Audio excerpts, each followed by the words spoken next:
Thank you very much for inviting me to talk today. It's a great pleasure to be here.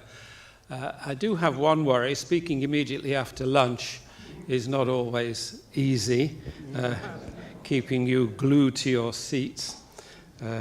I'm reminded of the rather awkward man who said, I always keep my audience glued to their seats, until someone said to him, well, that's one way of keeping them there. You'll be relieved to know that, is it in the right place? Thank you. Thank you. You'll be relieved to know that I'll not be talking about how Israel should or should not be resolving its conflict with the Palestinians. Israel has about 8 million people in it, and none of them have the same ideas, and certainly none of them have the same ideas as their government about how to resolve them. I have my own opinions, of course, but they're all in the book, so you'll have to read the book. What I am going to talk about is what it was that induced Balfour and the British government to support so strongly the establishment of a Jewish home in Palestine. Why on earth were the government spending so much time in the war cabinet when they were waging a war against Germany that was going badly wrong? And having been so supportive in 1917, why in 1939 did the British government issue the notorious White Paper that put a block on immigration at a time when the Jews needed it most, as Europe became a death camp for the Jews?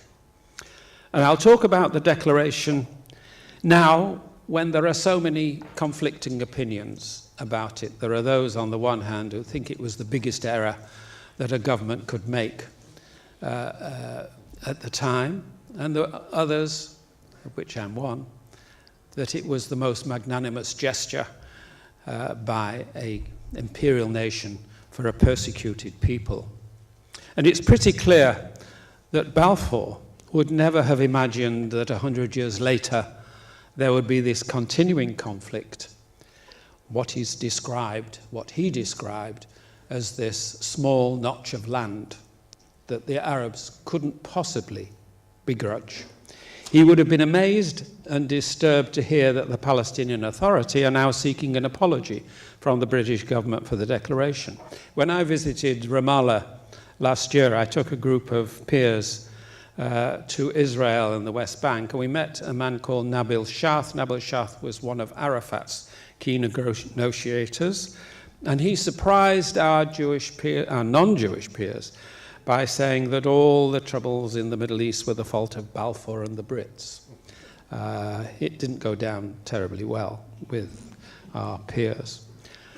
But going back to the beginning of the 20th century, the hope of the Jews that the Enlightenment in Western Europe would bring them a relief was soon shattered as assimilation and even conversion to Christianity failed to curb the growing anti-Semitism that changed from a religious persecution to racial persecution. Chaim Weizmann wrote about his German professor in Berlin who told him not to worry, because once the Germans recognized the excellent qualities of the Jews, all would be well. He said, a little enlightenment judiciously applied and anti-Semitism would simply vanish. Enough said. Herzl and his colleagues had tried hard to get the Turks to let the Jews into Palestine without any success. So by the time Balfour came along, almost 20 years later, it had become clear to Chaim Weizmann and the Zionists that Britain was where they should focus their efforts. So let me come now to what brought this unlikely figure of Arthur Balfour to the aid of the Zionists in such a remarkable way. What about the man himself? He was very tall and thin, rather languid in appearance. Here he is. And aristocratic in attitude. He lounged around, leaning on any convenient wall or slouching almost horizontal on the benches in Parliament. He gave the superficial impression of someone who found life all too difficult, and is often remembered for saying, "Nothing much matters and very few things matter at all." So even as a child, he had to have a nap in the afternoon, and his teachers regarded him as rather fragile.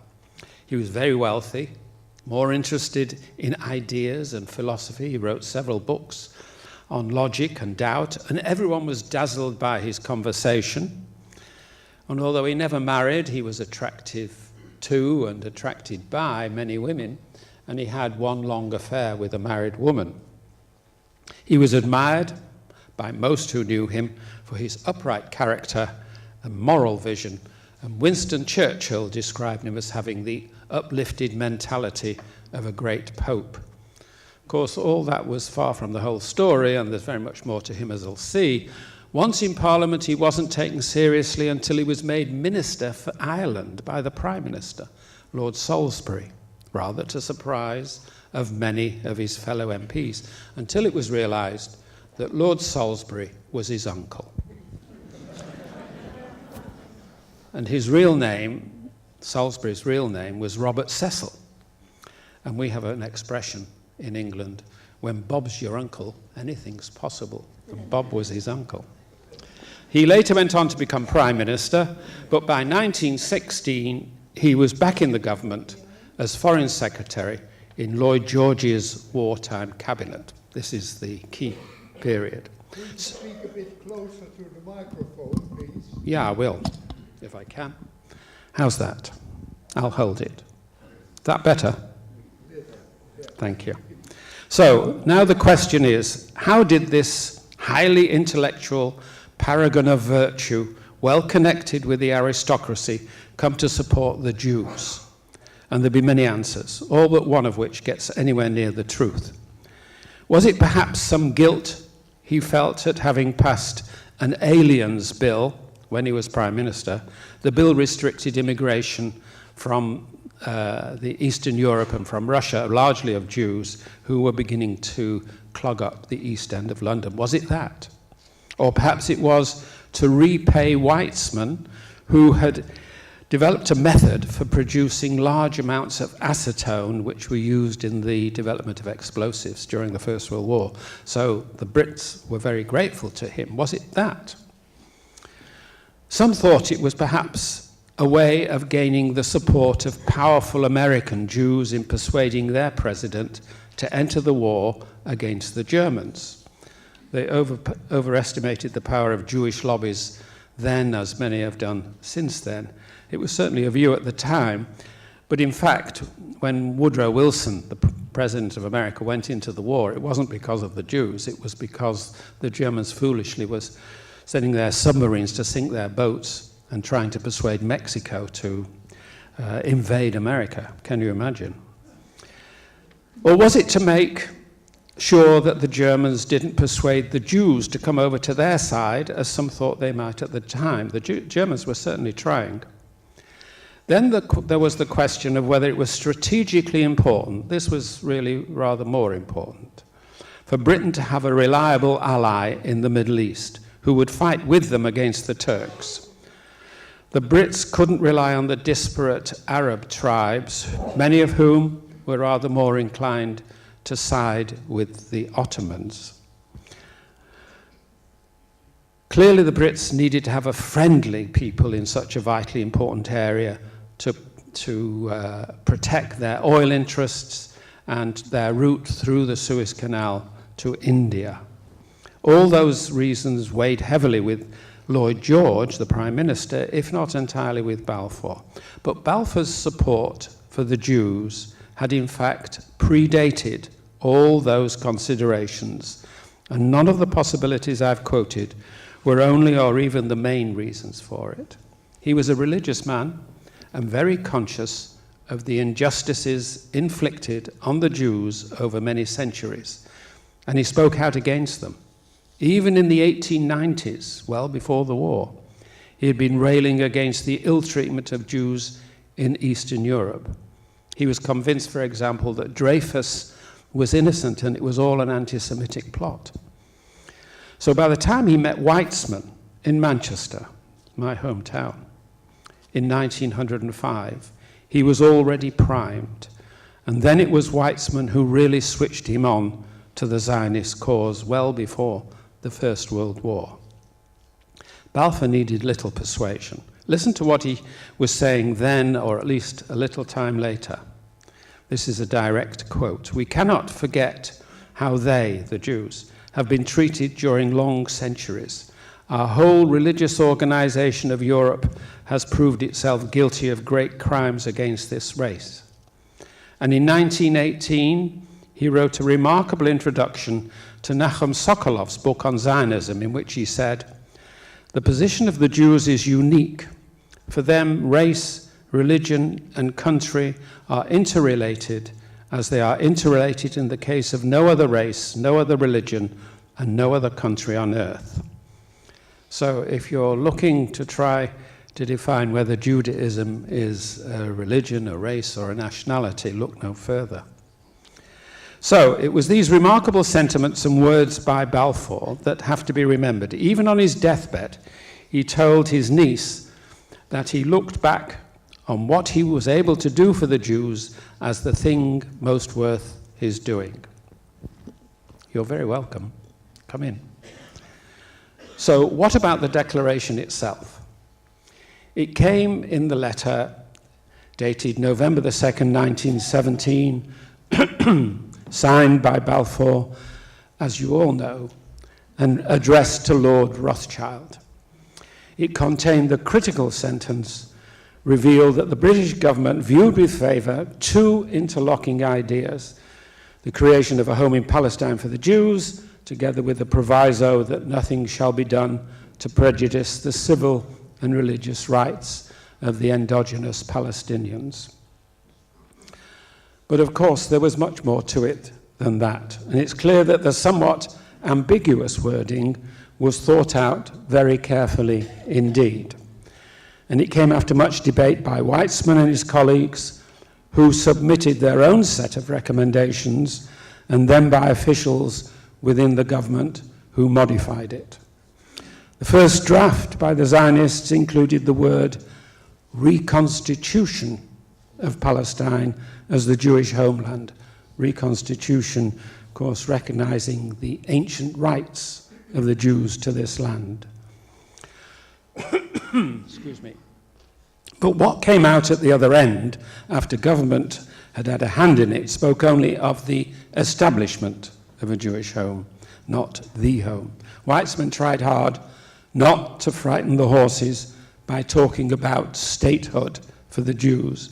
But there's little doubt that Weitzman and even Balfour spoke privately of the declaration leading inevitably to a Jewish state in the fullness of time. And the newspapers soon saw it as such. The Daily Express, the headline stated, "A state for the Jews," and the Times said, "Palestine for the Jews," left little doubt as to what they saw the declaration to mean. Greeted with joy by the Zionists, little notice seems to have been taken of it in the wider world because everyone was distracted by the Russian Bolshevik Revolution, which was occurring at exactly the same moment. As an interesting aside, Chaim Weitzman was working in Geneva in round about 1900, 1903, spent his time in a cafe expanding on the virtues of Zionism. And across the street, another Jew, Leon Trotsky, was expounding the virtues of communism. And then in 1917, both of them got their way. Quite an interesting coincidence. Now, despite the success of Balfour's declaration, it's pretty clear that it wasn't an official treaty, nor did it have any other legal status. It was simply an expression of favorable support for the Jewish aspirations, and no thought seems to have been given to how one group, the Jews, were expected to protect the rights of another group, the Arabs, who were intent on killing them off. But of course, to get the agreement of government wasn't straightforward. Most members of the cabinet were in favour, including the Prime Minister, Lloyd George. It was the Jewish member of the cabinet, Edwin Montagu, who violently objected. He wasn't the only Jew who objected. There were many who were opposed to the Zionist cause. Even the Rothschilds were split down the middle. Few of the wealthy, assimilated Jews saw themselves running off to Palestine to herd sheep and gather olives. Montagu used many of the arguments one hears today. Why should an assimilated Jew, well integrated into society, want a homeland elsewhere? If I am an Englishman who happens to be a Jew, why do I need it? Wouldn't a Jewish homeland cause more anti-Semitism than already exist? And wouldn't it create more pressure for Jews to leave England? Wouldn't it be much better to encourage better treatment of Jews in countries where they are less privileged than in England? Isn't the whole idea a pipe dream that would create more difficulties for the Arabs as well as the Jews? Montagu certainly saw himself first as an Englishman and then as a Jew. But that wasn't necessarily how others saw him. His friend, the Prime Minister, Asquith, referred to him in derogatory terms as the Assyrian when he was writing to his muse, this young lady, Venetia Stanley. He used to write to this woman. He wasn't married to her, he was married to someone else. He used to write to her every day, more than once, while he was sitting in cabinet. Very strange. So his opinion of Montagu wasn't improved one bit when Venetia Stanley went off and married Montagu and converted to Judaism to do so. Well, Montagu managed to hold up the decision on Balfour only for a while, and when he was sent off to India as the viceroy, the cabinet went ahead and approved it in his absence. It's sometimes said that Balfour's declaration was purely a British proposal without international approval. But you need to know that that idea flies in the face of the evidence.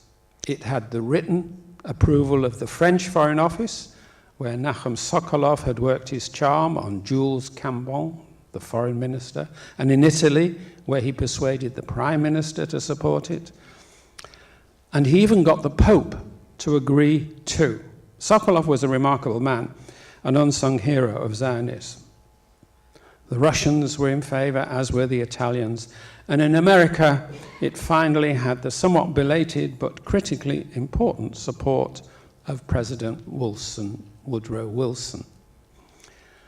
So it's clear that it had international approval, a point worth noting when all the blame for Israel's creation lands on the back of Balfour.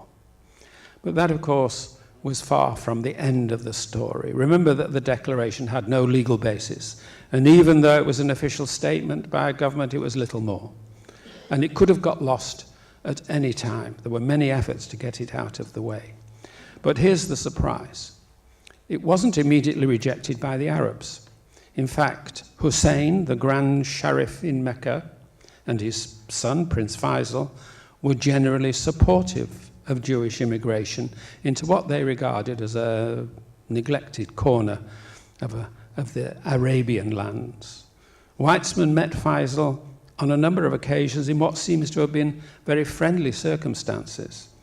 And for a while at least, the leaders amongst the Arabs elsewhere went along with the Jewish immigration, thinking it might be rather a good thing. Faisal spoke of the two branches of the Semitic family, Arab and Jew, who understood each other. He wrote to Felix Frankfurter in America, "The Arabs, especially the educated amongst us, look with deepest sympathy on the Zionist movement." And the daily newspaper in Mecca wrote in 1918 that the Jews were the original sons of the sacred homeland and welcomed them as brethren. But all that goodwill towards the Jews disappeared when Hussein and his sons realized that they had been cheated in what they thought they had agreed with the British and the French. Grand Sheriff Hussein was persuaded to get his Arab colleagues to revolt against the Turks with a promise of a huge Arab empire stretching from Turkey in the north down to Egypt in the south, all under his control, except for that small notch of land, Palestine, where he was happy to allow for the Jews.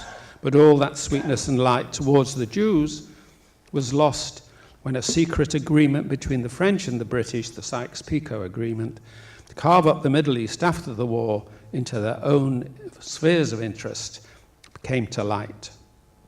Neither the French nor the British trusted the Arabs to rule themselves, and they were reluctant to even allow them to try in such a strategically important part of the world, and they decided to keep control. So as soon as that came to light, after 1917, Hussein and his sons knew they had been duped, and it was only then that the Jewish influx into Palestine began to be regarded as a symbol of colonization by a Western power. So it's worth emphasizing that the Arab leadership only became incensed after the Middle East was carved up into French and British mandates, and it was Western imperialism, not Jewish immigration, that turned the Arabs against the West. And while Palestinian Arabs had always strongly resisted the influx of Jews, the much wider Arab displeasure only emerged when the Jews became the most obvious local symbol of British perfidy. The neat division of Middle Eastern spoils was justified, at least in part, on the fond assumption that this was a magnanimous gesture by an imperial nation to administer peoples not yet able to stand by themselves under the strenuous conditions of the modern world. That's a direct quote from a League of Nations document. There was this conviction of superiority by the British that meant that they could take charge of less fortunate souls. Hardly wonder that there were terrible revolts in Syria and Arabia after that. But what of the legal basis of Israel's existence that we all have to face with Israel's opponents? It was at San Remo in 1920 when we move on from a simple expression by the British of viewing with favour a Jewish homeland to a much more significant, internationally agreed recognition of Jewish rights in Palestine. And here again, Arthur Balfour was busy weaving his ideas of support for the Zionists into the fabric of agreements. It's there in San Remo the agreement for the Jews was formalized. Instead of simply viewing with favor, Britain was mandated to provide a Jewish home in Palestine. And furthermore, it was the first time that the idea of a Jewish nation, mentioned over 20 times, was put into the words of an international agreement, and the word reconstitution, rather than establishment of a home for the Jews, also appeared, pointing to their historical rights in Palestine. And it was that agreement that was put up for full international approval 2 years later in the newly formed League of Nations, when all 51 nations voted for it and none against. Well, let me just say a few words about Weizmann, who was clearly a towering figure alongside Herzl and Ben-Gurion in Israel's foundation. He was not only largely instrumental in persuading Balfour and the British government to produce the declaration, he ran around the world persuading everyone else to support it thereafter. He worked behind the scenes in San Remo. He was in Geneva, pulling every string he could to get the League of Nations to sign up, and much later at the United Nations when they accepted the League's agreement. He personally worked on President Truman, much later, after World War II, to accept the Jewish state when all Truman's advisors were trying to convince Truman not to do so. And he also convinced him to include the Negev Desert in the UN petition plan until the last moment had excluded it. Here was the international diplomat who made it happen. So it bothers me, as a fellow Mancunian, that he was so little regarded nowadays within Israel for his achievements. The reasons are not hard to understand, because by the 1930s and later, Britain was behaving badly towards the Jews, had closed the doors on their immigration in the vain hope of placating the Arabs. The Jews began to regard the Brits as the enemy, and a much more muscular, aggressive approach was needed against them. And men like Ben-Gurion and Menachem Begin were needed to engage in armed resistance. Weizmann's pro-British negotiating tactics went right out of fashion. and he and Ben-Gurion didn't get on, disagreeing about everything. Weitzman mentions Ben-Gurion only once in his autobiography, and then right towards the end. So the history of Zionism is littered with vicious internal warfare. But then in the 1920s and 30s, with Balfour and Lord George gone, the attitude in Britain changed. Palestinian Arabs rose up against the Jews and the Brits in a series of riots in 1920, 21, most seriously in 29, when many Jews and Arabs were killed. And the British government responded by restricting Jewish immigration. A series of government commissions and reports followed. And in the report on the 1929 riot, it's clear from the evidence described that the Arabs were the cause of the riots. And the main instigator was that rabid anti-Semite, the Grand Mufti of Jerusalem, Husseini. But then in the classic tradition, the blame was placed on the victims. It was Jewish immigration that caused the riots. So immigration should be reduced, and since the land available to the Jews was too small to take them, they should be stopped from buying any more. But the nastiest deed by the Brits, and the one that had the most profound impact, came with the notorious White Paper of 1939. In a vain attempt to placate the Arabs, Britain shut the door on immigration at the exact moment when the Jews needed to escape from the death camps of Europe. It was the White Paper that saw millions of Jews perish in the gas chambers and caused the Jews in Palestine and elsewhere to lose all the faith they had gained from Balfour and his declaration. Menachem Begin likened the British to Hitler and the Gestapo and had no compunction in fighting back with any aggressive tactics he could muster.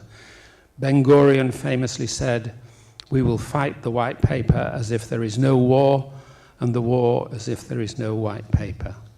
Even after the war, Ernest Bevin became the Labour Party's foreign secretary, and he restricted immigration, and he fought tooth and nail to try to prevent the UN from accepting the resolution that opened the way for Israel to be created.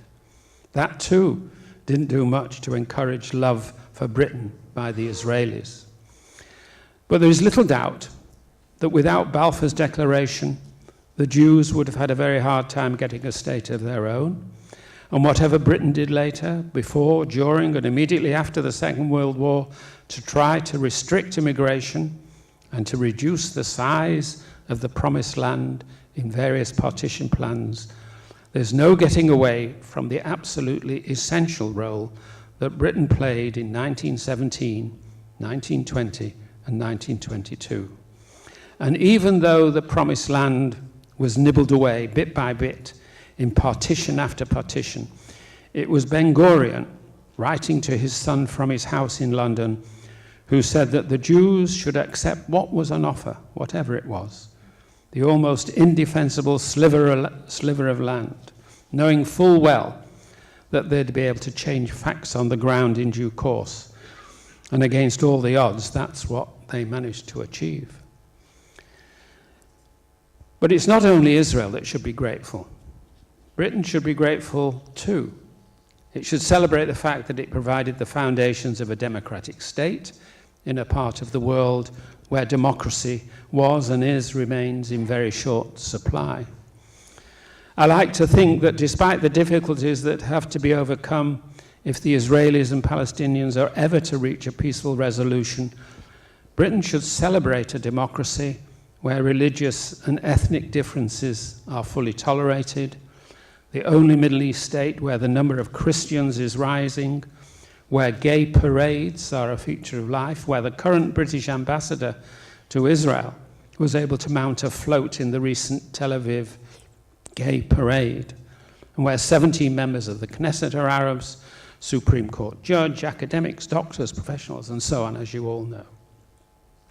Britain should be proud of what it started, and now more than ever, it needs Israel's cooperation in security and trade. People now ask me what I think are the prospects for a solution to the current standoff between the Israelis and Palestinians who are so far apart, as if I have the answer. Ha. But it's fascinating to see that 100 years after Britain set the ball rolling for a Jewish state in the Middle East, now at long last, the more pragmatic Arab states, Saudi Arabia, Egypt, Jordan, the Gulf states, are showing signs that they, after 100 years, are willing to accept a Jewish state too. That, of course, all depends on Mr. Abbas recognizing a Jewish state and Mr. Netanyahu curtailing his West Bank expansionist plans. There are enormous advantages to be gained by both parties for a peace deal. Will it happen sometime soon? Highly unlikely. Will it take new and braver leaders on both sides? Almost certainly. Is it worth all the effort? Absolutely. Thank you very much.